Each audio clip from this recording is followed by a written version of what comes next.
Okay. Starting in five, four, three, two, one.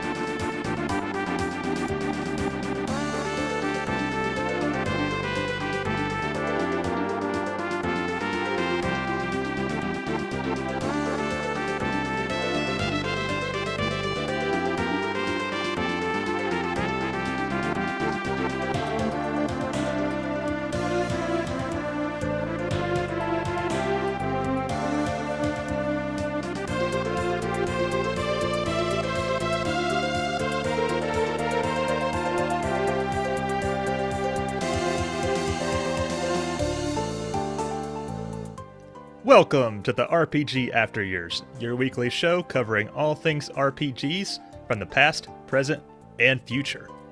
This is episode 57. I'm Scott. I'm Rich. And no Jay today. He had internet issues. So sad. But it's been about a month since we had a regular non-review episode, and the news cycle gave us a big old fuck you for choosing to do the 3-part FF5 review when we did. So we're going to take the whole episode to catch up.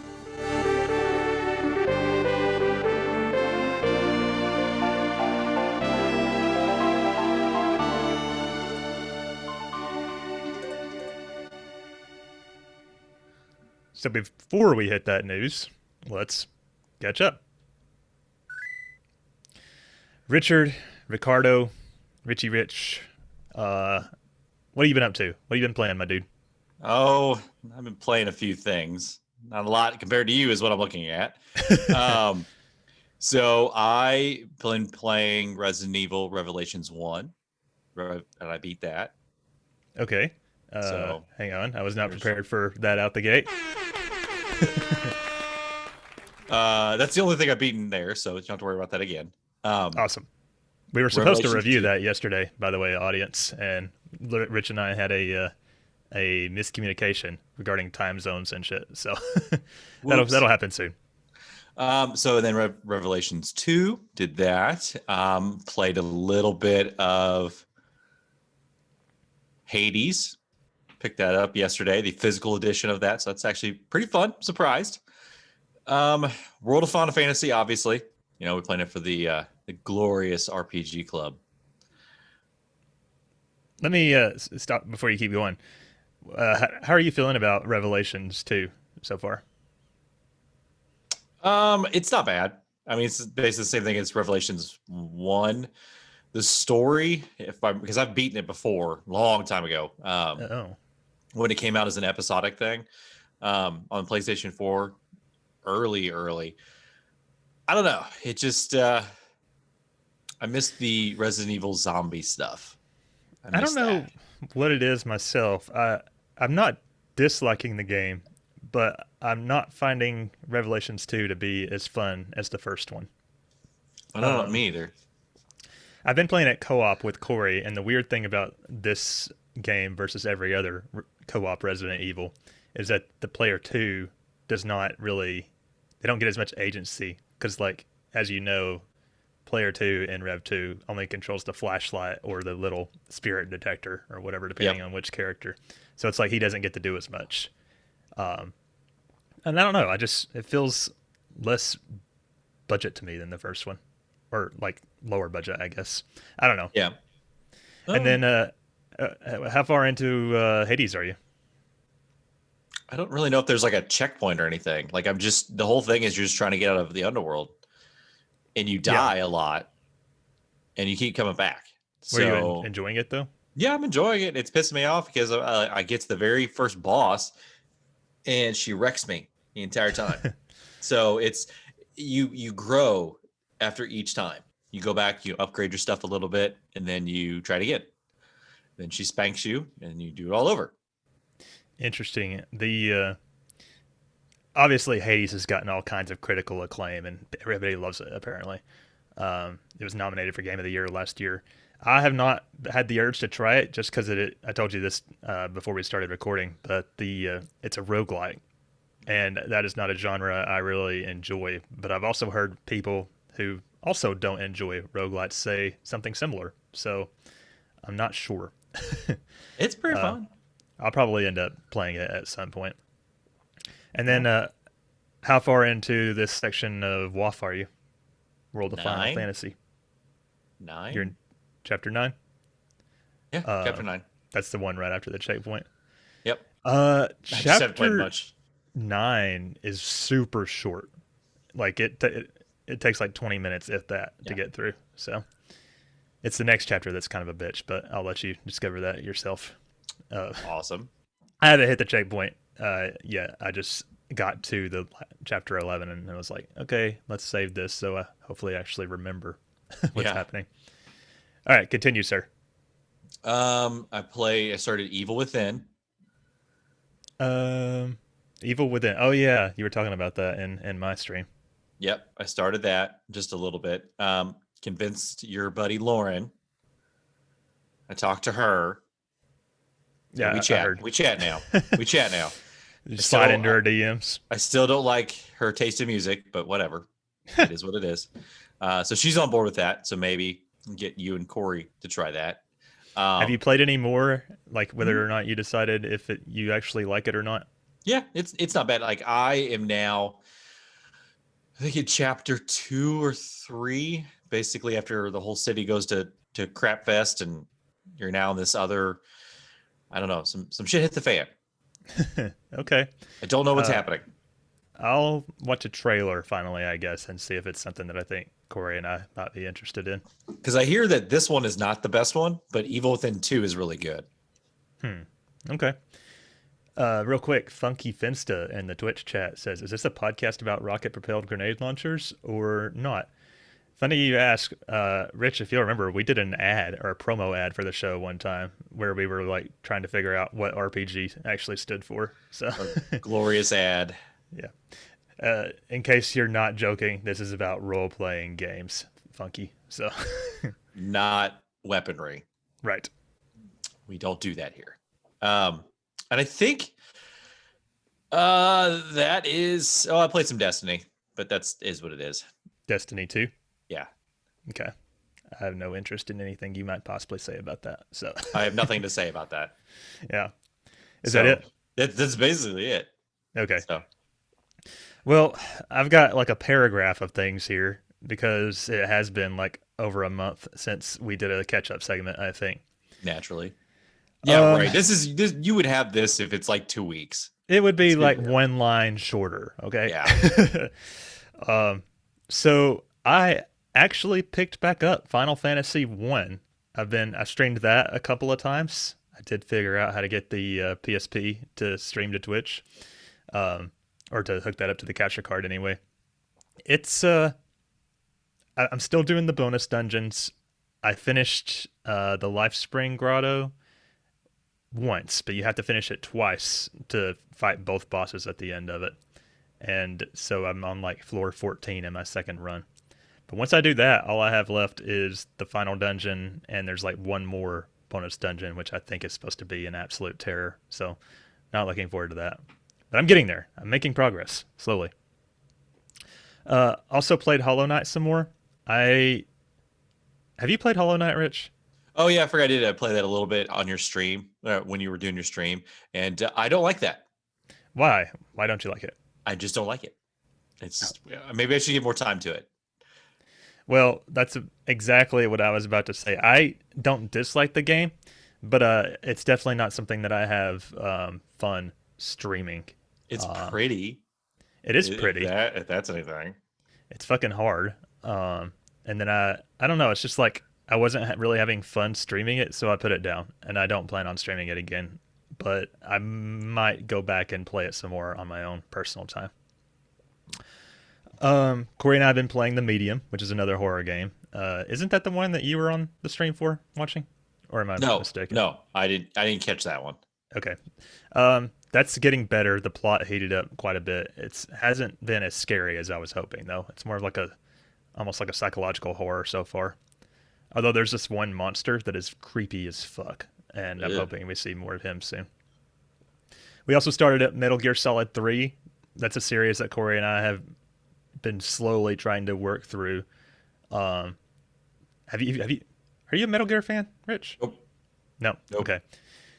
I don't know if I'm just bad, which is probably true, but this game is hard. Like I find it really difficult to not get spotted, and then when you do get spotted, it goes into like this caution phase where you have to hide until they don't suspect anything anymore, and that takes like 3 to 5 minutes. So like every time I get caught, I'm like, okay, let me scroll Twitter for a few minutes. It's like so annoying. Although, angry ass black dude told me that you're supposed to like take out the guards during caution phase, not hide. So I don't know. So who knows? We also started up Persona 5 Strikers, which is the sequel to Persona 5. Corey's been playing that. He's really close to beating the second jail. And I got to say, this game, I think it's boring. I'm sorry to say. Especially compared to the first one. Like, the story is nowhere near as strong so far. And there's the gameplay to story ratio is like 80-20, which is weird for Persona. So they probably just made this because it was coming off the hype of the Persona 5 being good, you think? They just made it. I'm not saying it's bad, and I'm sure it's more fun to play than it is to watch because I'm just watching Corey play this. But just how good Persona 5 was story-wise in comparison has been a letdown for me so far. Also been playing Pokemon Sword. I've got 5 badges, and I'm on like the route towards the 6th one.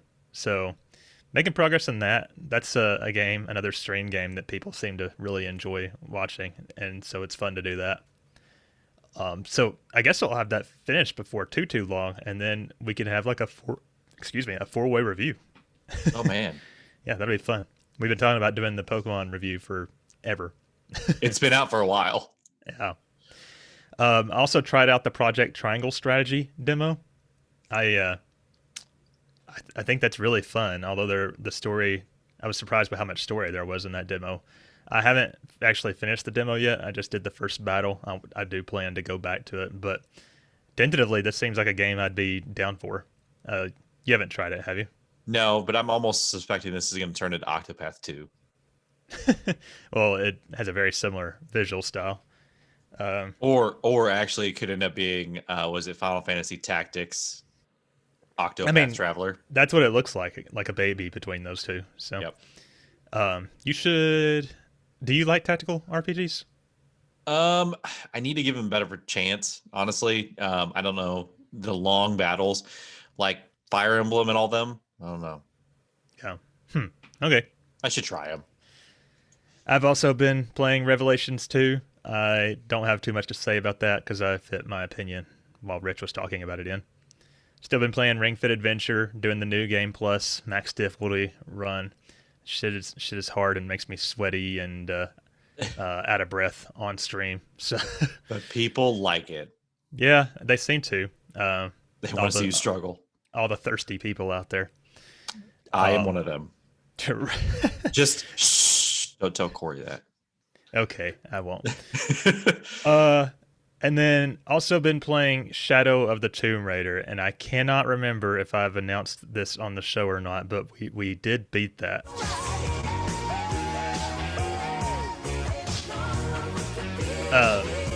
I will say I think that this the Shadow of the Tomb Raider, which is the 3rd game in the series, is the best of the 3 for me.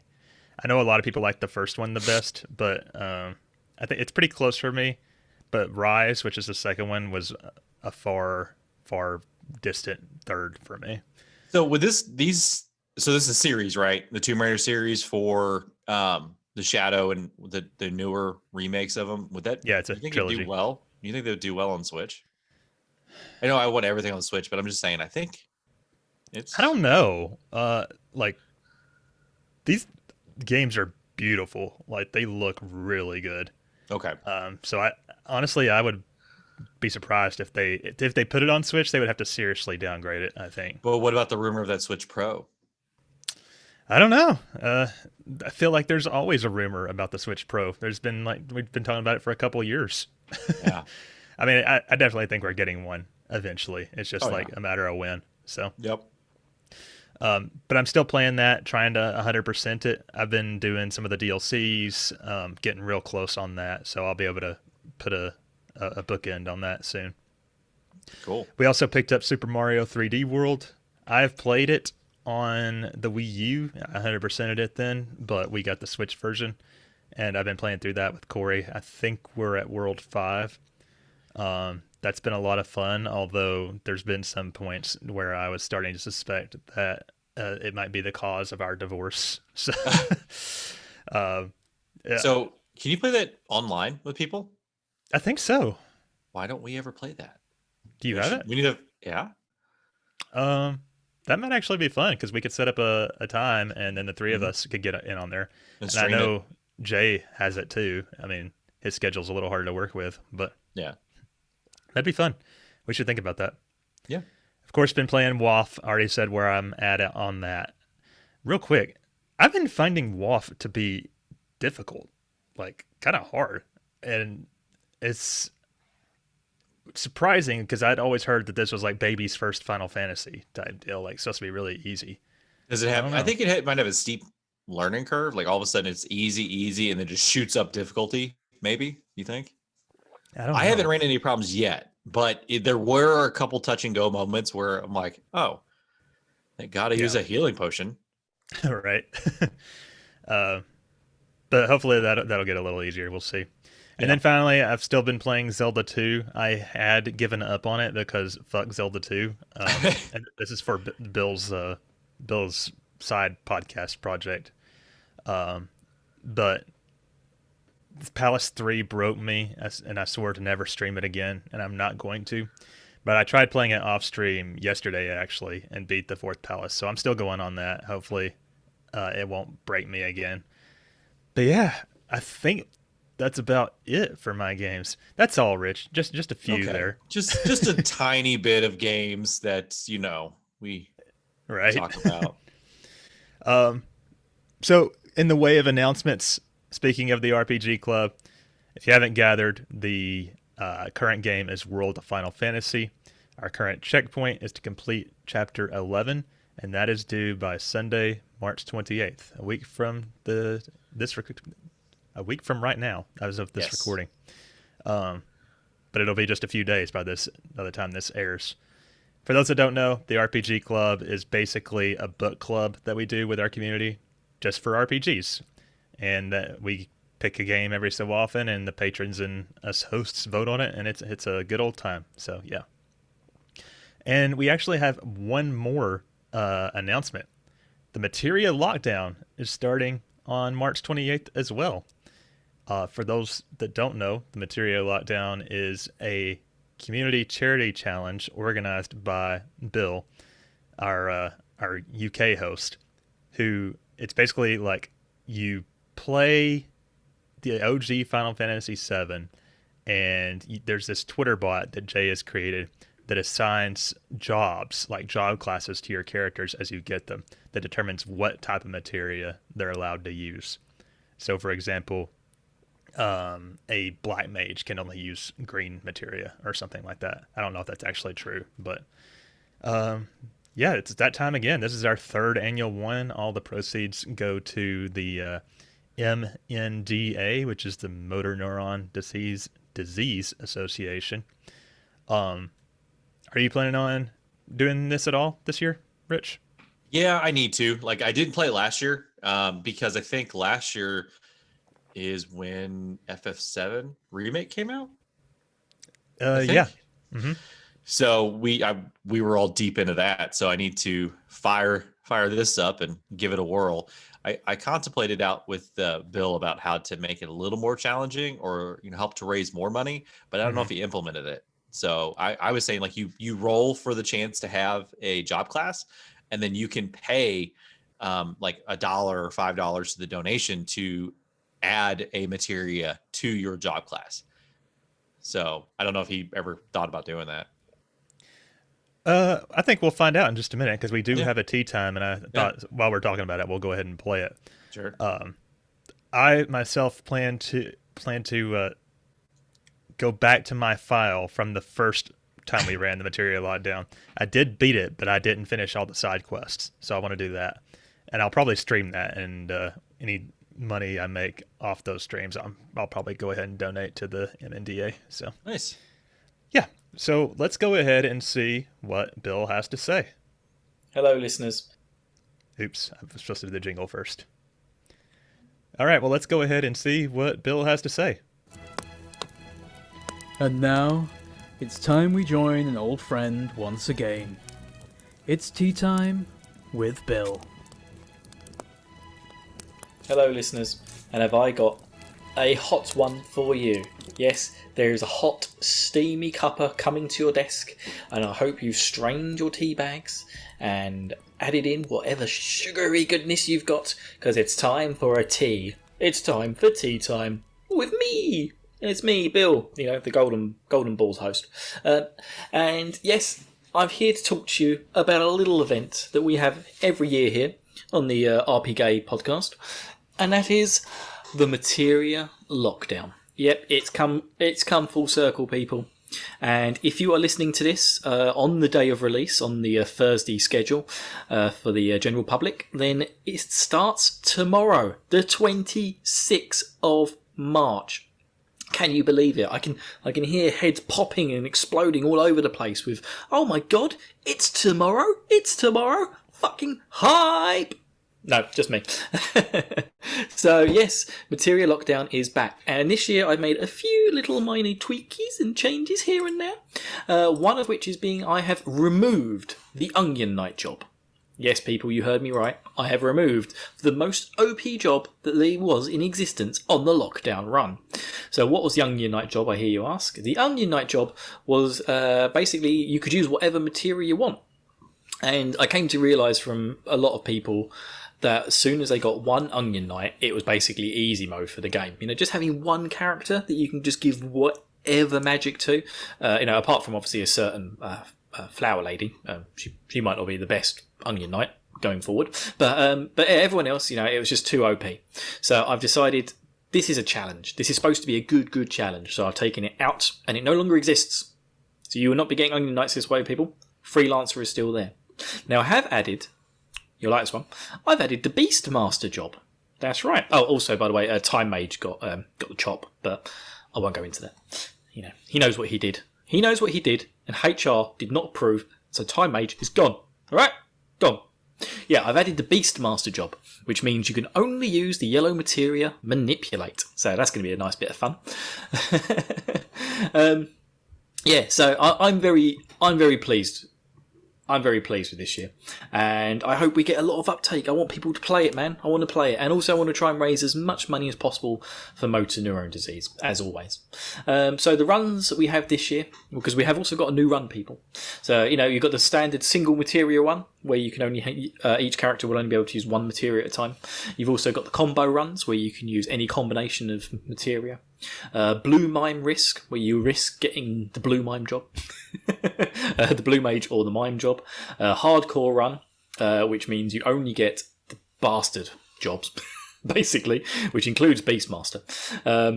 You get, Mime, Enemy, Mime, Blue Mage, all those sort of ones, the really crappy jobs, where you can only use one piece of materia, really. And of course now Onion Knight is gone from the hardcore run. It is a super duper hardcore run. There is the Final Fantasy 1 run, where you only use the jobs from Final Fantasy 9, which is Warrior, Monk, Thief. Final Fantasy 9, I said? Final Fantasy 1. Warrior, Monk, Thief, White Mage, Black Mage, and Red Mage. And then finally, our brand new run, which is Remedy That Rona. Hey, do you like what I did there? Now, obviously, there is a vaccine out there for the coronavirus, but we're putting it in the Final Fantasy universe, and now we've got to use remedies. So this means you can only have the Chemist, White Mage, Blue Mage, Spoony Bard, Freelancer, and Mog job roles. I've kind of tried to squeeze in all the healing classes, and then just like there's only 3. If you get White Wind with Blue Mage. So I just threw in Spoony Bard and Mog for fun, really. That's it, people. I want you to get involved.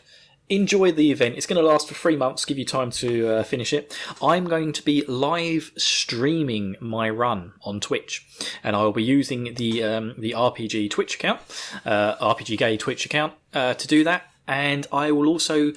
I'm going to try and set it all up because Just Giving now have lots of integration stuff, and I'm going to integrate it so that when people give live donations on Twitch, I will make my run even harder for myself.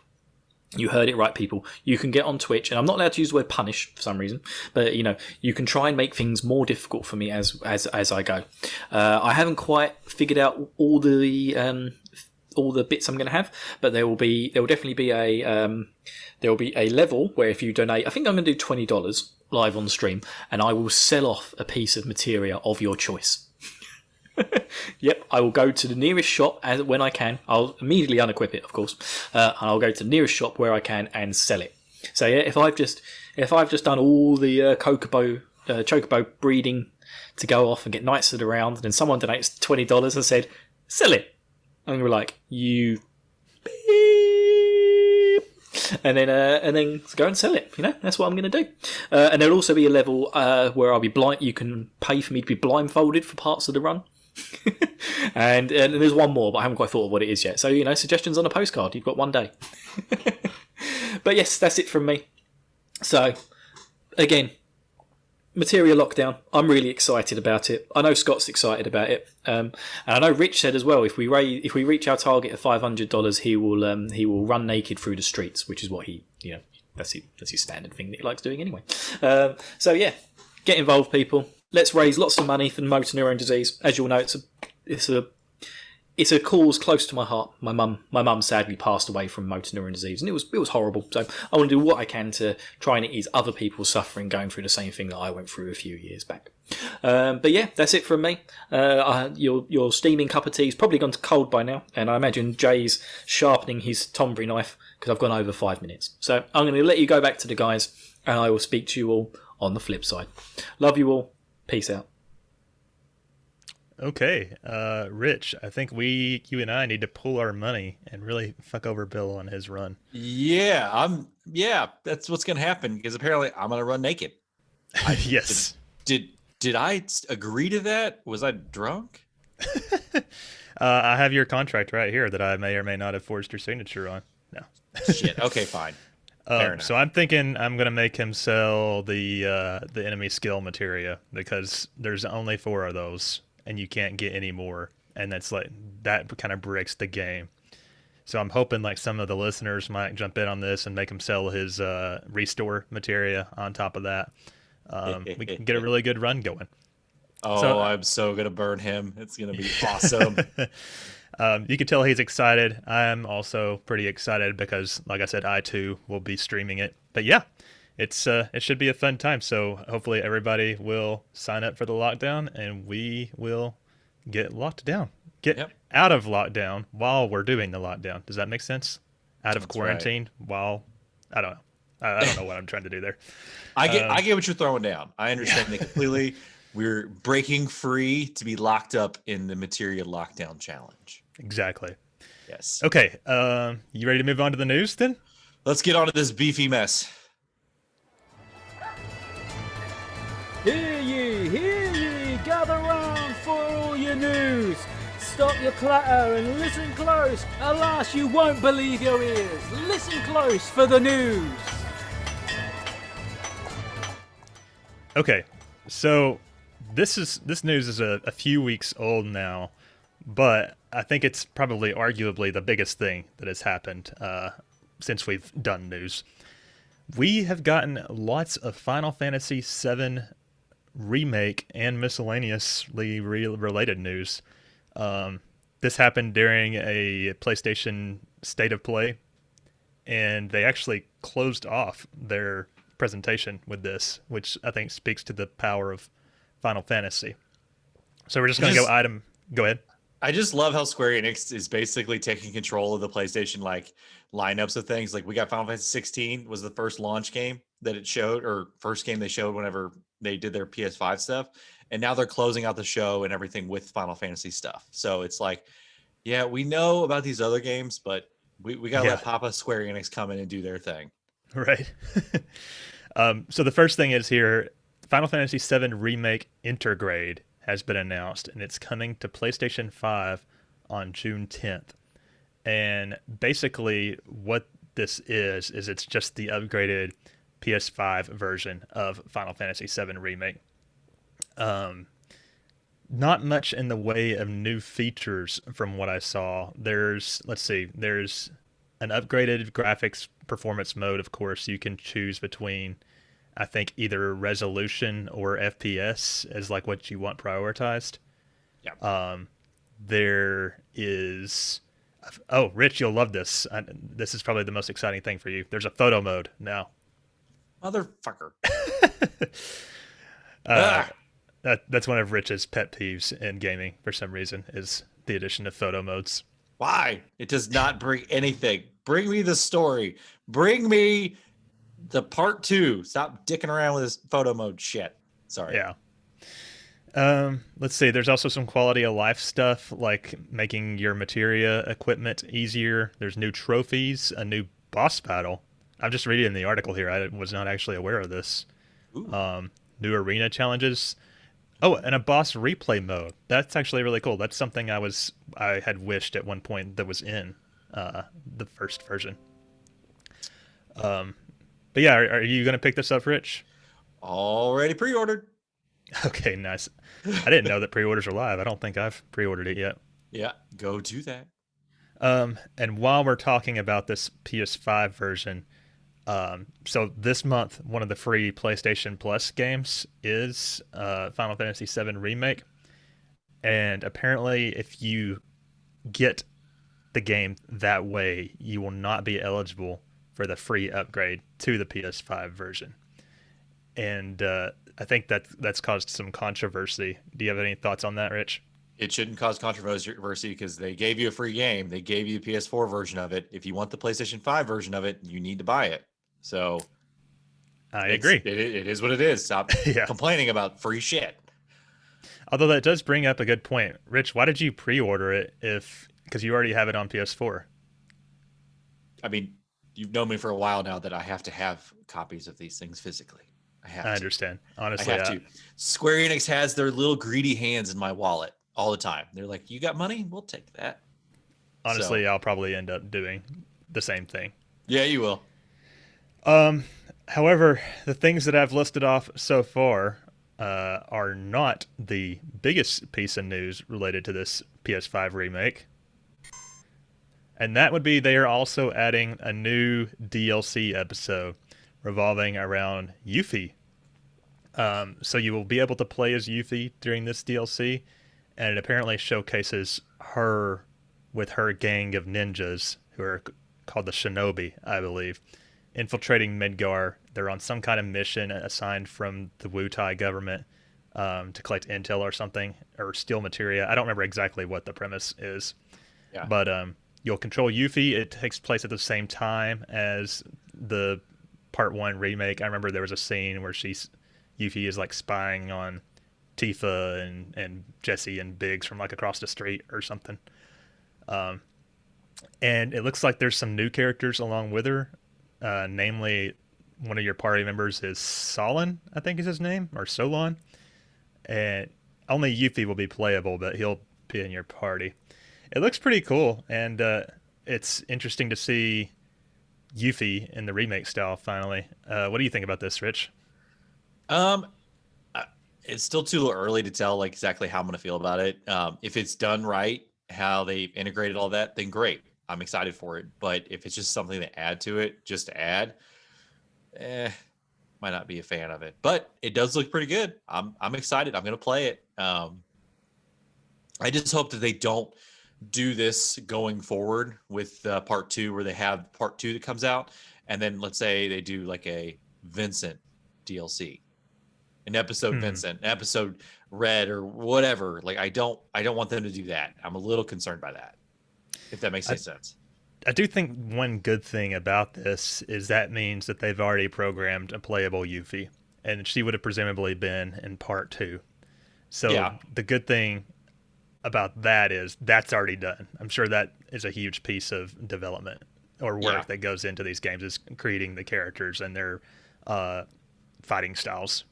But yeah, I'm excited for it. One thing of note is that it is exclusive to the PS5 version, which I know is also something else that people were complaining about. This complaint I get a little bit more because it kind of sucks for people that still don't have a PS5 and own Remake, but at the same time it's like, well, they would have had to put even more resources into making a PS4 and a PS5 version. Yeah. I feel for people, but it is what it is. I guess I can feel. Yeah. Rich feels something in his cold, dead heart. Yep. Speaking of Final Fantasy VII Remake DLC, Tetsuya Nomura has said that they have not planned any DLC for the Final Fantasy VII Remake. I think this isn't much of a surprise because I feel like if there was going to be DLC, we would have heard about it a long time ago. Yeah. And apparently Nomura does not consider this Yuffie episode to be DLC, which is kind of stupid because I'm like, really? Well, I get that, but what if it's like, to him, like a DLC is an hour or two of content, maybe a few things here and there, but yet this is going to be like 4 or 5 hours long. Maybe he doesn't consider that DLC. He considers that as an episode to that. Maybe, or maybe it's just the way they're going to release it. But I think they said that the Yuffie DLC, quote unquote, is going to be about the length of 2 chapters from Remake, which is a solid chunk of time. Yeah. But I wouldn't say it's super long either. So I don't know. I think this is, although I would like DLC, I think this is a good thing because I would rather them just keep pumping out these parts as quickly as they can. Yeah, I need part 2. I need it. Right. I need to know what happens. And for all we know, we have no idea what will happen based on everything that went down towards the end of the part 1. But yeah, that's it on that. But along with all the remake news, Rich, do you remember on the show when we talked about Square Enix trademarking the First Soldier and Ever Crisis? Yeah. Well, those games turned out to be, as I think at least some of us predicted, to be mobile games. And so we'll start off with the First Soldier here. That is a mobile-based battle royale game coming sometime this year, I think. Ooh. So the premise is it's like 30 years before Final Fantasy VII, and Shinra is testing their soldier program, and the whole premise is to like find candidates worthy of being like the test monkeys for the soldier program, i.e. the first soldier. There's a shot in there of like a young President Shinra somewhere.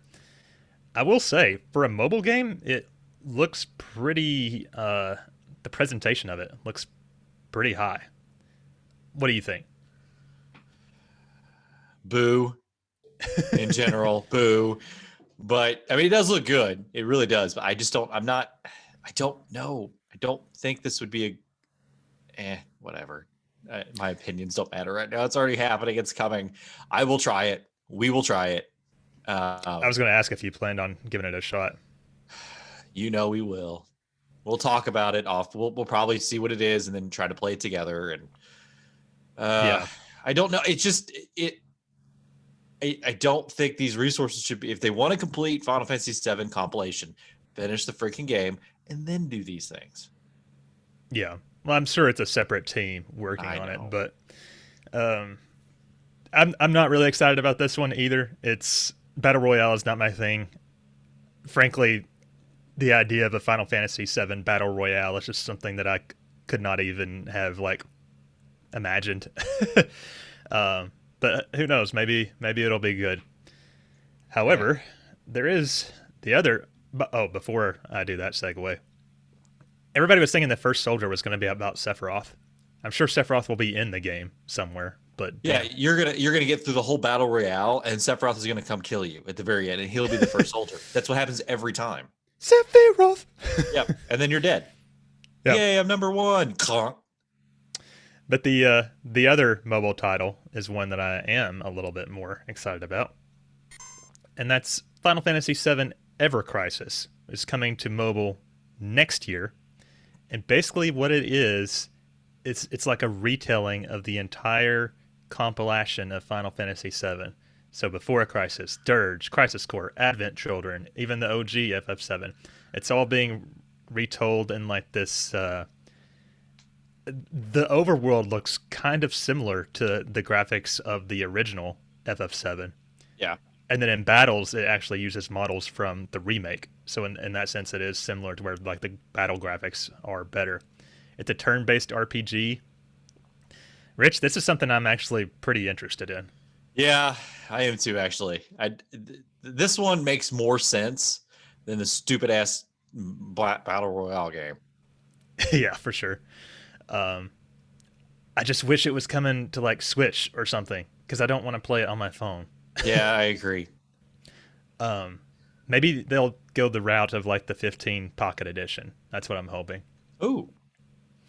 But I did do some reading on this subject, and apparently the way it's going to work is they're going to release chapters on a monthly basis from various titles in the compilation. So you might get like the first couple parts of Advent Children and like a part or two from the main game one month, and then the next month they'll go to somewhere else. So it's not going to be like strictly chronological. They did that with Pocket Edition. Oh, really? First, I think so. Like, well, no, they gave you the first couple chapters, then you had to pay for the rest. Ah, I see. That's how they get you. I'm very interested to see how they do Before Crisis, because that's a game, of course, that we never got in America, and I actually think it has a decent story. I've read the script, so I would love to see that adapted.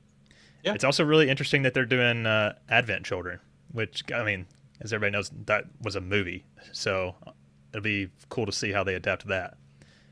And then they've even announced that there's going to be new story content. Like there's going to be an episode focusing around Sephiroth in his quote-unquote youth, which I think is really interesting because, I mean, before he went crazy, Sephiroth was like a pretty cool character, as we saw in Crisis Core. So I'm here for it. I think it's really cool. I just pray that it quickly comes to Switch or something like that. Yep. And then one more little iota about this. Of course, there will be loot boxes. It's free to play. Who knows how essential these loot boxes will be if you'll need. I think it's like that's how you get better weapons, if I remember right.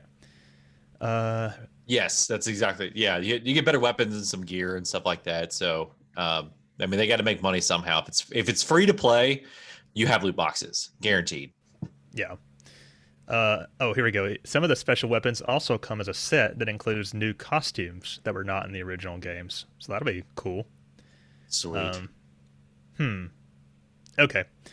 Well, I'm tentatively pretty excited about that, or this game, and yeah, good decision by Square Enix, I guess. We'll see. Next up, regarding the remake, this is our last little piece here. Apparently, Tetsuya Nomura is not directing Final Fantasy VII Remake Part 2, quoting the amount of projects that he has on his plate. He is actually passing that role over to, who was it? Naoki Hamaguchi, who was like the previous producer or project manager or something. I'm trying to find it in this article. He was a co-director on the first part.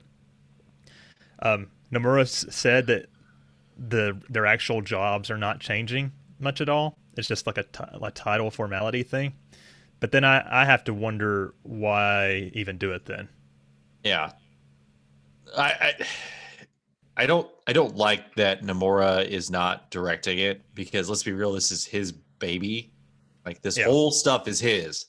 Having new people come in and jack with it a little bit we might see some difference of vision at some point, and I really hope that's not the case. So, I mean, I'm one of those people that would rather it be like a point for point remake of the original game rather than all this crazy whisper stuff and Zach being more involved. And I'm trying not to speak in super spoilers here, but I think most people know what I'm trying to say. You hush your mouth about Zach. I love him. Yeah. But yeah, hopefully this doesn't actually mean anything. I'm sure Katase is still heavily involved, so yeah. But that's basically it, I guess. So that's all we got about all the Final Fantasy VII stuff. That was a lot. We almost talked about making that our main discussion in this episode, but I think we covered it pretty well here. I'm excited. Any final thoughts on all that shit, Rich? No to the Battle Royale game. Yes to the Crisis. I just want... I want my the Crisis Core on the Switch. I want it redone. I just want that game. Give it to me. I will give you money. Don't hold your breath, is what I would say to that. I know. But I'm excited. We'll see. So the next article that we do have is 2 new games that have come out. Bravely Default 2 and Persona 5 Strikers is out now to play on the Switch. I have dabbled a little bit in Bravely Default 2. It's not bad. It's not a game that's totally captured my, the story hasn't got me yet, but it's still fun. I haven't played Persona 5 Strikers, but according to Scott, it is boring to watch. So, yeah, I know that a lot of people in our Discord have been like really going ham on Bravely Default 2. Like this is a major RPG release that a lot of people have been excited about, and leading up to the game's release, I was hearing mixed to negative things about it, but now that it's out, I feel like most people I know that are playing it are liking it a lot. Yeah, so. The combat's fun. It's crazy though to see like Bravely Default, the first game on the 3DS is hard to find. Like it's expensive now online, really? To buy it on eBay and stuff. It's like almost full price. And then Bravely Second or whatever, that one apparently was shit. So it's out there. People just buy it. It's cheap. So yeah, it's pretty. I think the first one was really good, is what people were saying, and the second one, or this one here, is living up to it. So it's good. Yeah. Well, I just thought since we didn't actually cover it when it came out, that it would be good to point out that hey, that's out. Like a major thing happened. Yeah. So if you're interested in trying something new that's in the realm of Final Fantasy, like it does have a lot of the same feels, and some of the music does feel like Final Fantasy. I've heard the soundtrack is pretty good. Yeah. I don't know. I've never been convinced into playing the Bravely Default games. I don't like the art style. But well, then we're gonna put that in as a RPG club. I guess so. We're gonna have to. Like, I'm interested. I have no ill will towards it. I would even like to play it sometime, but it's like just not something that I was ever excited to try, I guess. But anyway. Okay, so next little thing here, Scarlet Nexus, which if we've talked about a few times on the show before. It's this very anime-looking, high-octane action combat hack and slash looking game. It looks very similar to Astral Chain if Astral Chain had been given a higher budget. That is getting the release date for that has been announced as June 22nd. And apparently it's also getting a tie-in anime series, which is kind of weird for a property that hasn't really been established yet. Jay might get that. He might like it. Yeah. So, have you looked into this game at all, Rich? No, I have not. When I'm at work at GameStop, there are occasionally times that it shows like trailers of it. I haven't really chance to look at it. But from what I've seen, it looks interesting. But will I play it? Probably not. If it gets good reviews, I will probably pick it up just because I liked Astral Chain quite a bit. And like I said, this just looks like a much more polished version of that game. Yeah. It's got some crazy monster designs. I remember like a wolf made out of lady legs or something like that. That's a little horrifying. Yeah, they do kind of look like Silent Hill-ish monsters. So great. Yeah. But yeah, that should be interesting, and we'll keep an eye on that. Speaking of release day announcements, Shin Megami Tensei 3 Nocturne HD Remastered, that is a fucking mouthful. That launches on May 25th in the West for PS4, Switch, and Steam. I might buy it. I know there are a lot of SMT fans out there, and there are a lot of people excited about this remaster. It looks fucking weird from the trailers I've seen. But I know, like, apparently this is one of the better SMT games, so I wouldn't be surprised, especially given how much Corey loves Persona, if we ended up picking that up at some point. You will. But yeah, so there's that release date. All right, so it's kind of sad news. I wish we had a trumpet to play here. But BioWare has stopped development on Anthem next. So focusing on Dragon Age and Mass Effect. So I don't know if anybody's ever played Anthem. It's not what I wanted, but okay. So Anthem was supposed to be this Destiny killer game. It was supposed to, do all these things. When it first came out, holy crap, was it shit. Like, it did not play well at all. And I'm almost thinking because Activision and all EA got involved with it and did their EA thing and just messed it all up. So BioWare for the last 2 years has been overhauling the whole entire system, redoing it, kind of like a Final Fantasy 14 deal where they were trying to redo everything to make it playable. Well, a couple weeks ago, they had their EA board meetings and stuff, and they were supposed to present to them about, like, hey, this is what we're going to do. Can we greenlight it to release it or to finish it? Well, naturally, EA said, is it a sports game?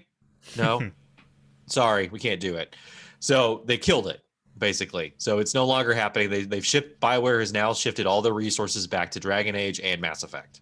So if you were hoping Anthem is going to be redone, it's not. Sorry, guys. Yeah. So I take it from that you actually did play Anthem some. Yes, I did a little bit. It had a lot of potential to it.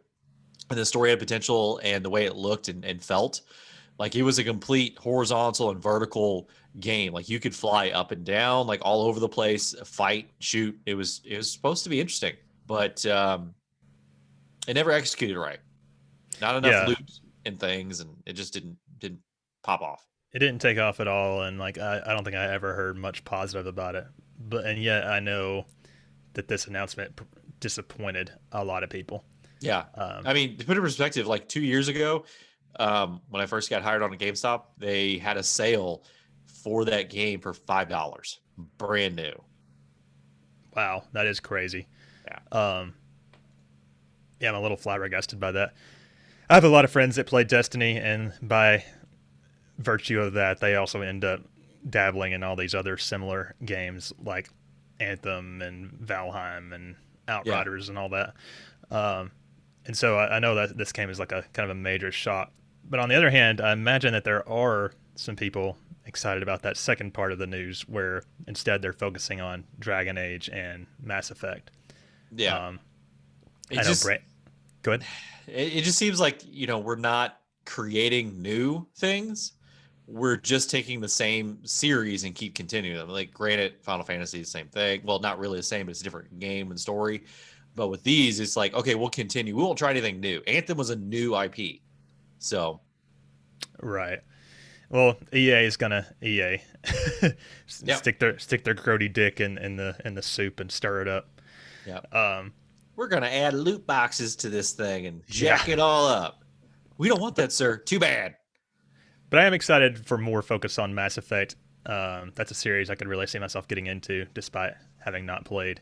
And I know there's a lot of Dragon Age fans in our community, especially Brandon, who runs the Enchantment podcast, which is all about Dragon Age. Check them out. Yeah.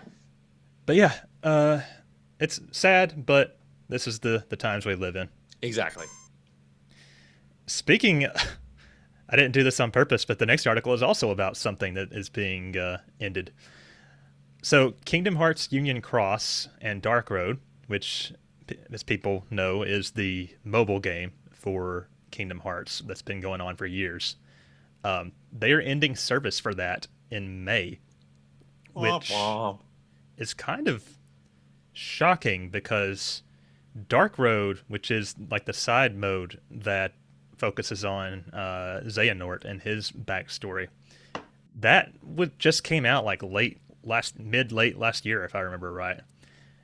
And so I can't imagine that this was always part of the plans, because why go through all the development costs and hassles to make basically a brand new game only to shut it down a few months later?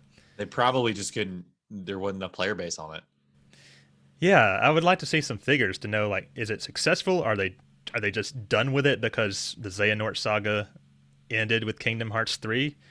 Or was it really like financial based? I don't know.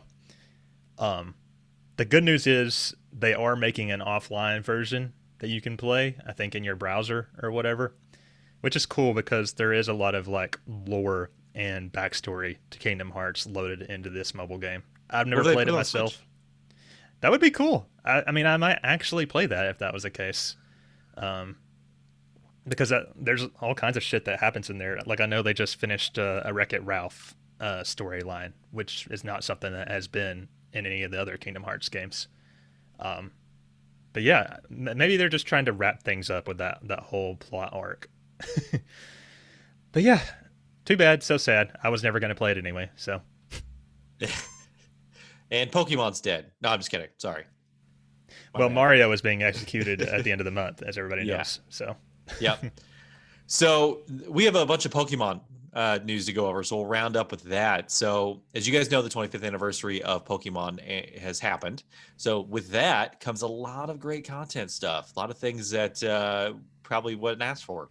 But Post Malone releases music and concert for Pokemon 25th anniversary. Did you check that out? I saw some clips of it.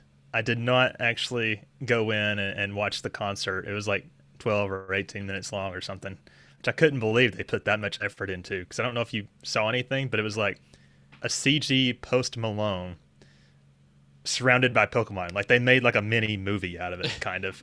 It's insane. He probably has no idea what this stuff is. He's like, where am I? Yeah.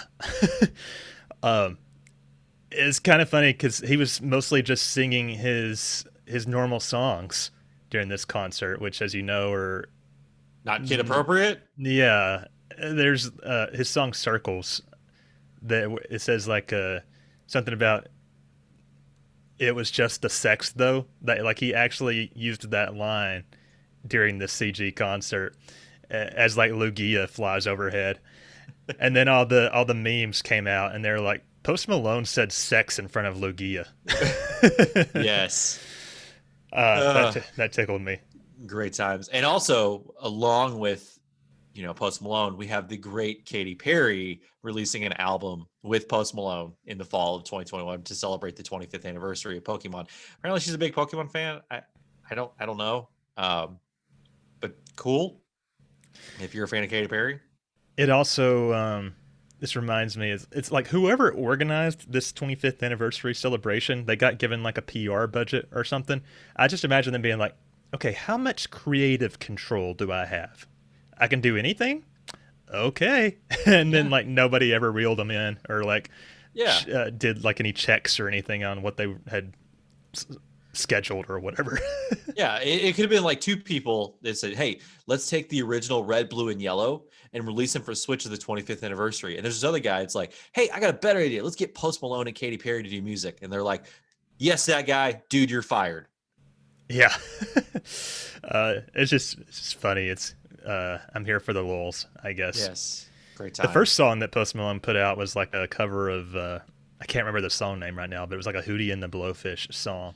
And it was like, it had nothing to do with Pokemon at all. So I'm just like, I'm confused. Great times. So with the music gone, we now have a new Pokemon Snap trailer and details. So as you guys know, the Pokemon Snap is coming out April 30th. Did you ever play Pokemon Snap? Oh yeah, I've played the first one on 64 to completion several times. So this is probably a game that I would absolutely hate, because it's a photo mode game. Legit photo mode. Photo mode the game. Yes. So, I mean, a lot of people seem to really enjoy these games. So I'm not dogging that. It was a photo mode before photo mode was cool. This game was out on 64. So, a lot of new Pokemon, the regions, you get some more mythical Pokemon that you can do. Trainers may even encounter legendary Pokemon, mythical Pokemon. There's scoring system. I mean, it looks cool. It really does. It's just definitely not my cup of tea, as Bill would say. So, on the other end of the spectrum, I loved the first Pokemon Snap. It was pretty short, but I had so much fun with it as a kid. It still more or less stands up. So this is like the first time I've been really excited for a Pokemon game that I can remember. So I'll definitely be picking that up, and Corey and I will go through it and take all the photos. And I'm excited that it's coming out sooner rather than later. Next article we have is actually something I'm kind of excited for. I've already got it pre-ordered and ready to go. Is dun dun dun Pokemon Brilliant Diamond and Pokemon Shining Pearl. So these are the remakes of Diamond and Pearl. They're set to release sometime this year. They haven't really talked about it, but it's supposed to be kind of good. It is a remake. You have your three main Pokemon, Turtwig, Chimchar, and Piplup. I think they say its name. So I'm getting them both. I don't know why I need them both, but I'm getting them both. Again, other end of the spectrum, I was disgusted by this. As soon as they revealed it, okay, first, let me preface this by saying I've never played Pokemon Diamond and Pearl, but just seeing the way that they remade it, it's very similar graphical style to the original game, just in 3D now. The characters are chibi. When you go into battle, it does look more like Pokemon Sword and Shield or Pokemon Let's Go, which is fine. But the out-of-battle graphics looks like the most cheap but low budget, just get it out there to please the fans type thing I could have possibly imagined. To me. And I'm sad Jay isn't here because I know he kind of disagrees. So I was I was looking forward to really spitting fire on this one. I was just I was never going to be excited for a Diamond and Pearl remake to begin with, but I'm so disappointed by just the level of effort on display. Why did they pick? I mean, my thing is, why did they pick those two? Those are the next two in the line of remakes because they've already remade Red, Blue, Gold, Silver, Ruby, Sapphire. Oh, okay, that makes sense now. Diamond and Pearl were originally sprite-based rather than 3D, and honestly, comparing the two, I think the original. I would rather play the original just based on how it looks. So nice. Get fucked, Pokemon Company. All right, so maybe you're excited about this one, which is Pokemon Legends Arceus coming to Switch in early 2022, which looks like Pokemon had a baby with Breath of the Wild. Yes, I am excited about this one. I think it looks awesome. Yeah.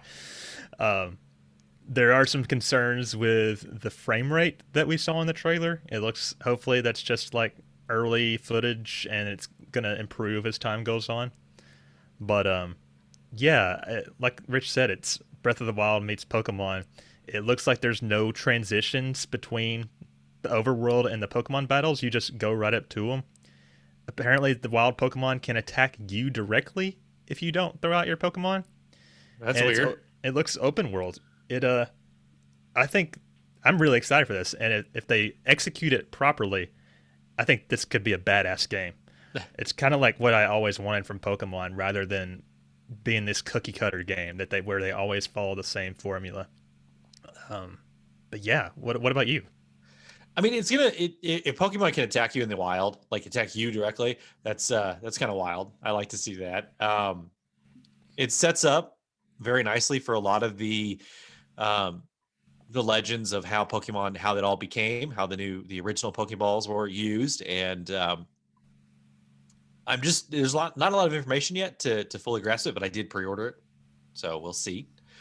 I don't think I pre-ordered it. I'm waiting to see if it comes together into a good game, I guess, based on as we get more footage and shit. But if it doesn't do anything, I'll cancel it. But it's still good. It still looks okay. I could also see this game turning out to be an absolute disaster. Is why I'm waiting a little bit. So. I just want to see a dude go out there and get mauled over by a Pokemon because he didn't throw his Pokemon out fast enough. Yeah. Could you die? Could you die in the game? If you get taken out by a Pokemon, would you die? I hope so. Yeah. I guess I should say the premise of this game is it takes place in the ancient past, like in the Sinnoh region, which is the Diamond and Pearl region, before it was like really established. So it's almost like you're a frontiersman of Pokemon. So I think it could be really, really cool. We'll see. Yeah, looking forward to more news on that. Hopefully they end up making it a great game. The last one news of Pokemon that we do have was a professor discovers new species of beetles and names them after bird Pokemon. So that's kind of weird. A professor, Professor Oak, according to the New Mexico University Dr. Darren Pollock and Jan Hasio collaborated on a paper to document the beetle's discovery and discovered the new species for like Australian beetles. So the way they don't look anything like a Pokemon. Yeah. But they're easily identified from each other because of their body types. Is what I'm looking at. But they don't shoot lightning or fire or lava. Just disappointing. So yeah. But there are some like color variations to them about what they want to, how they characterized them. But yeah, that's kind of exciting. It's interesting because I remember reading in the past like an article about something else being named after Pikachu, like some other creature they discovered. So, yeah, just a neat little news article there, I guess. Pokemon gets its claws everywhere. That's right. So, before we continue on with our news explosion here, we're going to take a quick break. So enjoy these ads while Rich and I gather ourselves here. Do you actually need a break? Let me stretch my leg real quick because my knees bothered me real fast. We'll grab some water. Okay. When you get back, I'll go and get a refill on my coffee as well. You got it. Sounds good. My body. Stretch your body on the floor. So how's everybody out there in Twitch land doing today? We've got a few more news articles to cover here, but we're sort of reaching the end. I need to discuss with Rich how we want to do this, because I've got like some extra articles to cover if we have time, but I'm not sure we're actually going to have time now. We'll see. Let's check the Discord. Let's see. Kai has finished, or he's playing Xenoblade Chronicles. They are playing Xenoblade Chronicles. Sorry about that. Really early, still before the cave, mopping up side quests and Colony 9 for the XP, and because I couldn't remember if it became inaccessible after the attack. Oh, so yeah, they're definitely really early. Glad to see somebody else playing Xenoblade, though. That review is going to be a beast whenever we finally get to it. And it looks like Brandon, who I mentioned earlier in the show, has finished Link to the Past, which is his first time doing that. Clap, clap, clap. Now you can start Zelda 2. That's awesome. I'll have to get his feedback on that. Maybe I'll get Corey to replay Link to the Past for the 40th time, and then him and Brandon can do a review. Would be interesting. Now you can start Zelda 2. And looking at this screenshot, I know you guys can't see it, but it's like that screen cap that Frost took of Rich. And there's a caption. So Rich, Bill tells me you're going to stream MLD in a thong if we can raise $200. That's the truth. Oh, it's getting warm in here. Let's start getting a heat sweat on soon. I wish I could show it on the stream, this meme that Frost made, but I'm sure he will see it soon. And here he is. Just let him get his headphones on. Rich, I'm here. You should go look in the show feedback channel on the Discord. I saw, and Frost, you are in some trouble, buddy. Did you see the caption he posted? No, hold on. There's another one in there since the first one. Okay, I'm not mad now. There you go. That's good. I'm gonna go get some more coffee. Keep the people entertained as Yes. best you know how. Be right back. Okay. So I'll pull up the chat. who all wants to talk with me. Apparently, Frost thinks I'm going to be wearing a thong and streaming it. Joke's on you. I'm wearing one now. So, ha.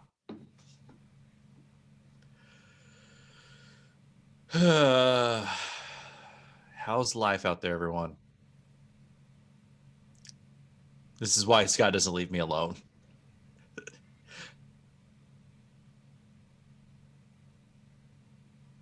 Just another guy named Harry.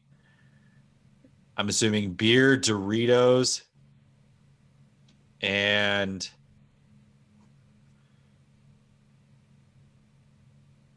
kapow. Okay. Are you playing? Yes, I am. Frost, I am playing Bravely Default 2 a little bit at a time, not very much. Not sure where I am yet. Actually, no, I do know. I just took out the I just got my first crystal, the wind crystal, and I'm setting off to go talk to the next area to get that. I'm totally blanking on the name. I don't remember at all. That's what happens when I play multiple games. If I play one game at a time, I can remember stuff. If I play multiple games, like Scott, I don't know what I'm doing. So, and here he is.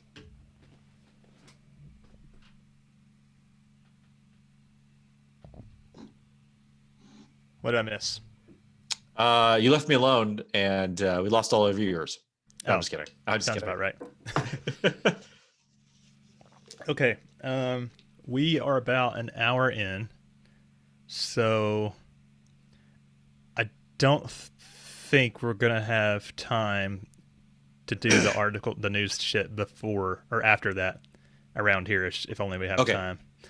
That's Unless fine. You want to do like a lightning round where I'd give us like 30 to 45 seconds per thing.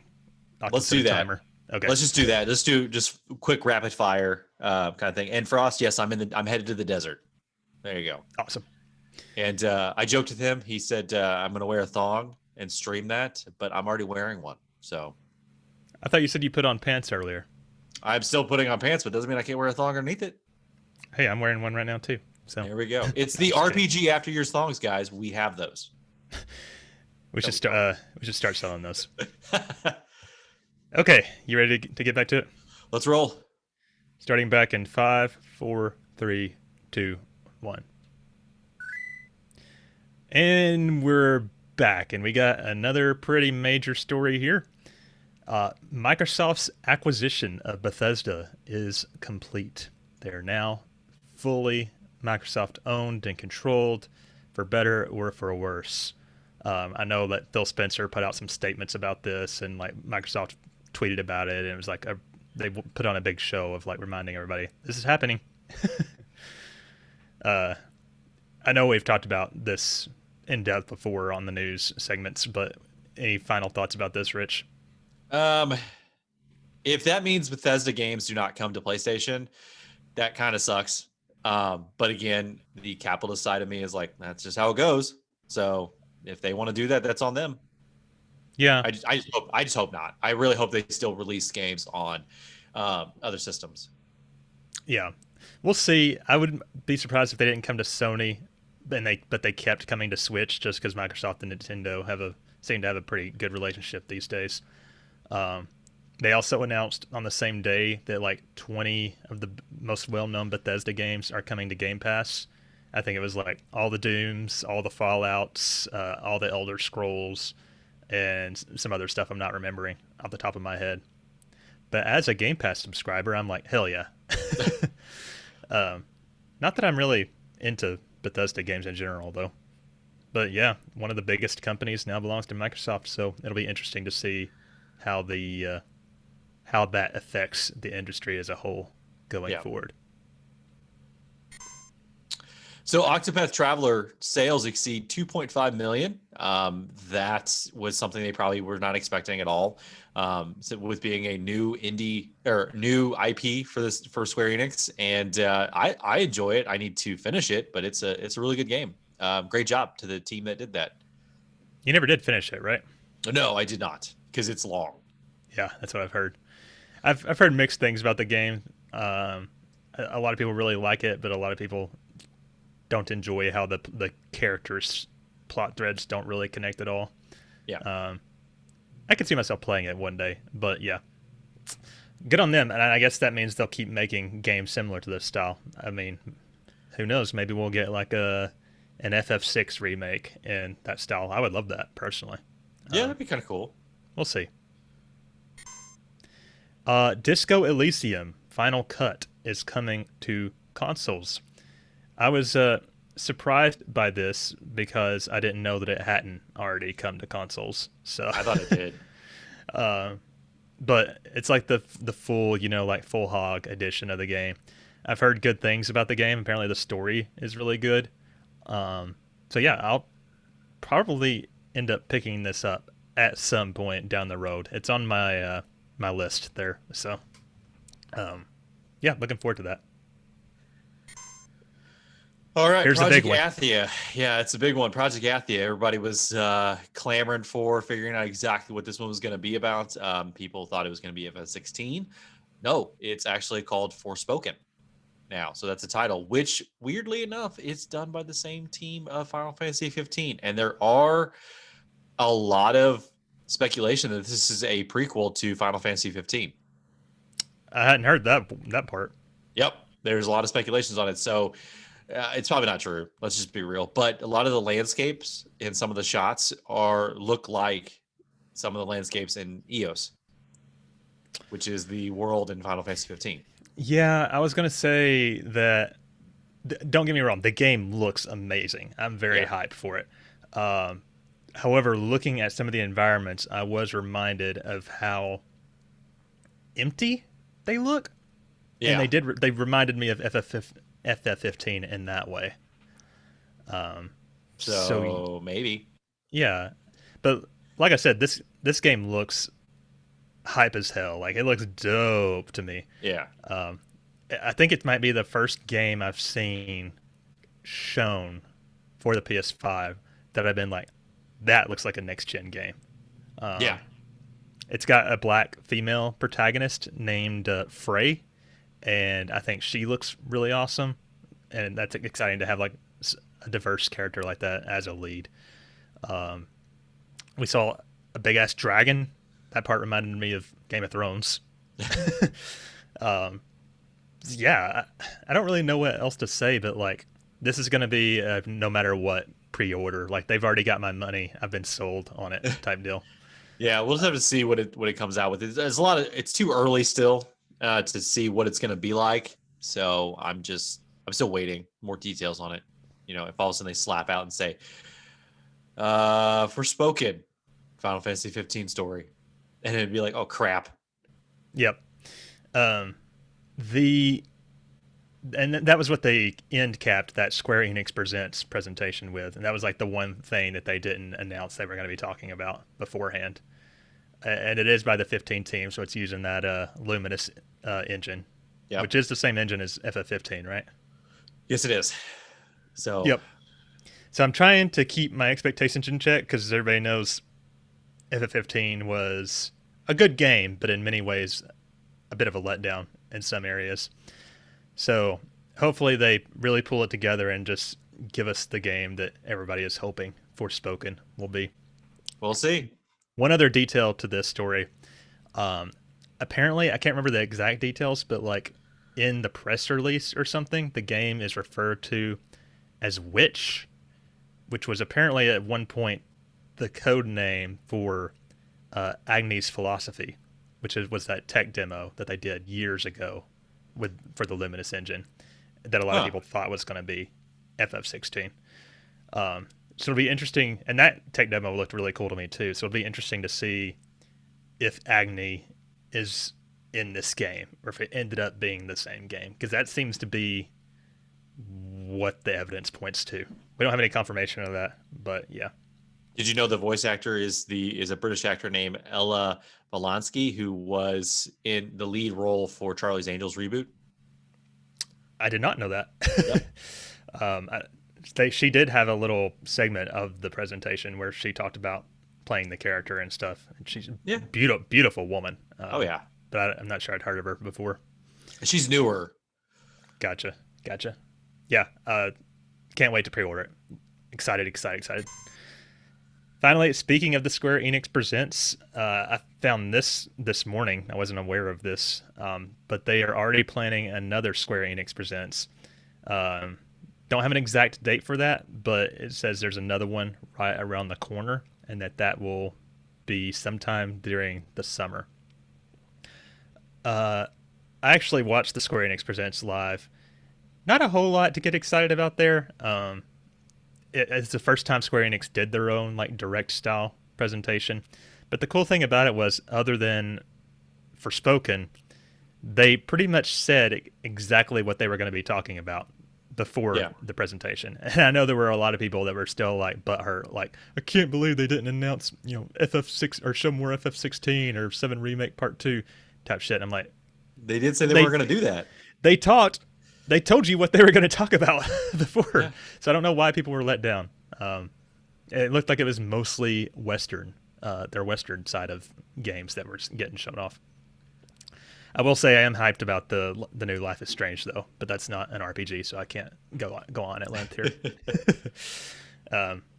They also showed a lot of shit from the Hawkeye DLC for Avengers, but I'm just tired of talking about Avengers at this point, so I didn't add any, not the Avengers property, but the Avengers video game. I know. Yeah. But yeah, so looking forward. We'll see if we actually get more RPG shit at this next Square Enix Presents. Okay. So we're running a little long on time here. We do have some articles that we were going to cover here if we had more time to. We don't really, so I think we're going to try to do a freaking lightning round here. I'm going to set a timer. What do you think? 30 or 45 seconds each, Rich? 30 seconds. Okay. We got this. All right. That's the sound we're going to get. Okay. The first one up here, Mass Effect project teased by Henry Cavill. So I don't think there was any indication of what he was actually teasing, but what he would like, he gave a tweet or something. Man, I can't find it now, but yeah, hopefully they're making some kind of show and Henry Cavill will star in it. He's a big ass gamer and he's hot as hell, so I hope so. Hopefully that turns out to be good. Next. All right, Twitch replaced Metallica's BlizzCon concert with hilarious non-metal music. I don't really care about this one. That's basically it. It was funny because they were literally streaming their own concert, and because of all the DMCA shit with Twitch, it got censored on stream. So it's like they got bit in the ass by their own policies. Nice. Oh yeah, I did hear about that. I don't know what music it was though. Does it say in this article somewhere? I don't see it. Royalty-free music. I don't know. I wish I had been watching that live because that I hate the DMCA shit. It's bullshit. Yeah. There's that timer. Okay. I was supposed to let you cover that. Anyway, the next up, Terraria is now coming to Stadia after the co-creator had his Google accounts restored. Did you hear about this story where, so Terraria was supposed to come to Stadia, but the head of the studio had like all his Google accounts locked up for some reason. No. So he couldn't do anything with his Google shit. And so he said, clearly Google does not want to help me and I will not help them. Consider the bridge burned. Stadia is no longer coming to Stadia or Terraria. And so they I guess they finally restored him and now Terraria is coming to Stadia. So that was just a really interesting development there. Such a great console. Yep. All right, next. Nier Automata on PC Game Pass is better port than on Steam, and fans are conflicted. I guess just a better port. Well, do you remember Jay complaining about how he had to use some kind of third-party program to make the game go full screen? Oh yeah, I think he did talk about that. So apparently it's because of the port, and apparently that has been addressed on the Game Pass version for PC. Nice. along other things. So it's like, why is only Game Pass getting this upgrades? I think some people feel slighted or have some shade about this. Probably. But at least there's a get on my level non-Game Pass subscribers. Yes. All right. Diablo 2 resurrected players can import their ancient Diablo 2 save files. That's kind of cool.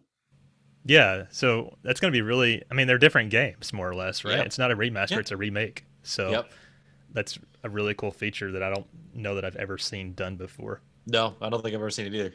Imagine porting your Final Fantasy VII save over to Final Fantasy VII Remake. Ooh. I don't think that would work. No. And finally, we got some more Hogwarts Legacy news.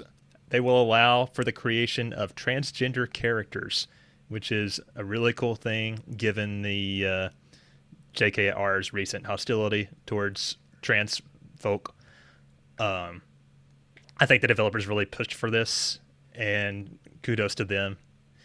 I don't know that it changes my mind about Hogwarts Legacy per se, but cool nonetheless. Yeah, it's a feature. That's cool to do. It puts that person who wants to do that and be represented in the game. Sure, that's great. Yep. There was also like some controversy surrounding Hogwarts Legacy with like one of the lead designers ended up being like this racist, homophobic piece of shit or something. I can't remember the exact details, and we don't. That could be a whole nother discussion. Yeah. But he apparently quit on his own terms not long after this information came out. So he said they were still on good terms with Warner Brothers and shit. So I don't know. Finally, I just wanted to mention real quick, Game Pass has been on fire lately. I'm the Game Pass shill now. Like I said, got all these awesome Bethesda titles. They added Undertale, which I could not believe Undertale was not already on Xbox. And also Octopath Traveler is on there. That was a Switch exclusive before that. Yep. Well, it's getting ready to be PC though. Yeah, I just assumed that was like a deal with Nintendo, that it was going to be a Nintendo exclusive. Oh. So yeah, and on top of that, it feels like every few days they announce like, here's 4 or 5 more games that are coming to Game Pass, and I don't know, it's really cool. Okay, and that is the end of our lightning round. We did it. That wasn't so bad. No, that was not bad at all. Ready to fire off some releases? Yep. Let's fire off some releases. All right, RPGs released in the last week.